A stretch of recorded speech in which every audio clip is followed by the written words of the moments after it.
Saya ingin buatkan sebuah permainan. Mau enggak? Dalam hitung 3, tolong tundukkan kepala Anda. Saya minta itu saja. Dan tidak ada yang berbicara lagi. Sebentar saja. Setuju? 1, 2, 3. Tundukkan kepala Anda. Berhenti Anda ngobrol, berhenti Anda ngomong dengan orang di sebelah Anda. Sejenak saja, sebentar saja. Hari ini saya ingin Anda menghadirkan wajah perempuan mulia bernama Bunda, bernama Ibu, bernama Mama ke tempat ini sekarang. Wajah yang mungkin pagi tadi Anda tidak sempat mencium tangannya. Wajah yang pagi tadi mungkin Anda sempat membentaknya. Wajah yang malam tadi tanpa Anda sadari mengambil selimut yang jatuh ke lantai kemudian menyelimutkan Anda kembali dan membelai kepala Anda. Sembari berdoa pada Tuhan, ya Allah, tolong jaga anak saya ya Allah. Sambil berdera air mata dia selimutkan Anda, dia belai wajah Anda tanpa Anda sadari. Hadirkan seorang perempuan mulia ini yang 9 bulan Anda berada dalam kandungannya, yang 9 bulan Anda mengisap darahnya, yang 9 bulan Anda buat dia sakit, berjalan sakit, duduk tidak enak, bahkan tidur pun tiada jaya. Ketika akan melahirkan Anda, beliau harus bertaruh nyawa antara hidup dan mati. Darah, keringat, air mata bercampur menjadi satu mengeringi kelahiran Anda ke dunia.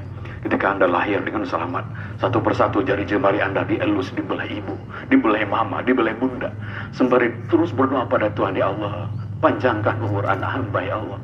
Ketika malam tiba, sang ibu tidak tidur sepanjang malam. Beliau tidak rela. Andai kata 1 ekor nyamuk pun menggigit tubuh Anda. Malamnya yang panjang berlalu, sering tetesan air matanya terus berdoa pada Tuhan untuk Anda. Terkadang lebih banyak nama Anda yang disebut dalam doanya dibanding dengan untuk keselamatannya sendiri. Kadang dia sakit di pinggang, ngilu di bahu tidak dihiraukannya, agar bisa melihat Anda tidur dengan nyenyak sepanjang malam. Ketika di penghujung malam Anda terbangun, Anda tahu siapa yang mengambil Anda. Anda tahu siapa yang menimang Anda, sembari bacakan Anda salawat kecuali ibu Anda. Salatullah, meskipun penat dibangun, meskipun badan teruyung-uyung, meskipun ngantuk begitu berat, tapi yang sang anak, dan itu adalah diri Anda, terus ditimang sampai Anda kembali tertidur dengan nyenyak, sampai kembali diambilkan selimut yang hangat. Tidurlah nak. Ketika pagi tiba, seorang bunda, seorang ibu bangga sekali mengenalkan Anda pada tetangga Anda. Bangga sekali, inilah anak saya, inilah anak saya. Bangga sekali. Ketika dulu Anda sudah mulai makan nasi, Anda tahu siapa yang paling banyak menyuapi Anda. Anda tahu berapa ribu nasi yang sudah masuk ke mulut Anda. Dan Anda tahu setiap suap nasi yang masuk ke mulut selalu ada doa. Ya Allah, sehatkan anak hamba ya Allah, panjangkan umurnya. Anda bisa sehat hari ini, bisa sampai ke sekolah hari ini, itu karena doa-doa yang dipanjatkan ibu Anda bertahun-tahun yang lalu. Ketika Anda berjalan, mulai diajak berjalan, selangkah, 2 langkah, di langkah keempat Anda terjatuh. Apa? Anda tahu apa yang dilakukan ibu? Ibu histeris. Ibu berteriak, anakku maafkan ibu, nah berteriak. Hanya karena sedikit saja lalai melihat Anda. Dan hari ini sudah berapa lama kita lalai menjaga ibu kita? Sudah berapa lama perintahnya tidak kita lakukan? Sudah berapa banyak luka yang kita gores di hatinya?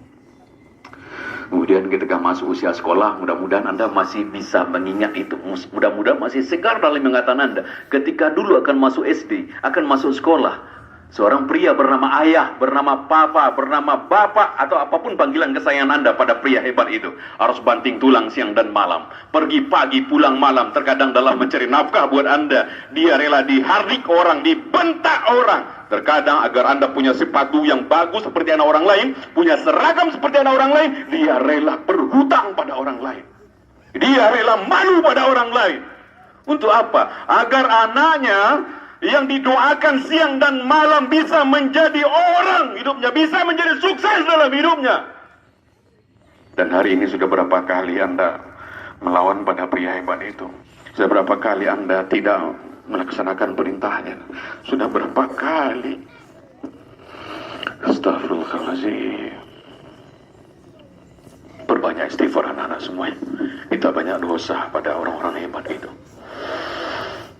Sebelum ada orang yang menancapkan bendera kuning tepat di depan rumah Anda, sebelum ada banyak orang berbondong-bondong berpakaian hitam-hitam menuju rumah Anda, bisa jadi peristiwa itu akan terjadi hari ini. Pulang Anda sekolah dan disaksikan orang banyak di rumah Anda. Anda bayangkan rumah tempat Anda dibesarkan oleh kedua orang tua Anda. Banyak orang yang datang ke sana. Tangga Anda, karib kerabat Anda. Dan bisa jadi di tengah rumah itu Anda tidak lagi disambut oleh sapaan lembut, nak, udah pulang nak. Tapi bisa jadi siang ini Anda disambut di rumah oleh sesosok tubuh yang sudah kaku, dingin, membisu. Dan tubuh itu adalah ibu Anda. Ibu yang Anda tidak sempat minta maaf. Ibu yang malam tadi Anda hardi. Anda buka tabir penutup wajahnya. Anda goncang-goncangkan tubuhnya. Anda panggil ibu, mama. Tapi sudah dingin, sudah kaku. Sebelum itu terjadi, maka yuk siapapun hari ini ingin Allah muliakan hidupnya, ingin Allah sukseskan dalam karirnya, tolong muliakanlah kedua orang tua Anda. Ridallah wa ridal walidaini wa suhtul walidaini. Tidak akan ada anak yang sukses dalam hidupnya tanpa ridho kedua orang tua Anda. Maka kalau Anda ingin sukses berhasil di MTSN 5 Agam ini, ingin berhasil mencapai apa yang Anda mimpikan, maka tolong rubahlah hidup Anda hari ini dengan cara memuliakan kedua orang tua Anda. Insya Allah Tuhan Allah Subhanahu Wa Taala akan memuliakan Anda. Assalamualaikum warahmatullahi wabarakatuh.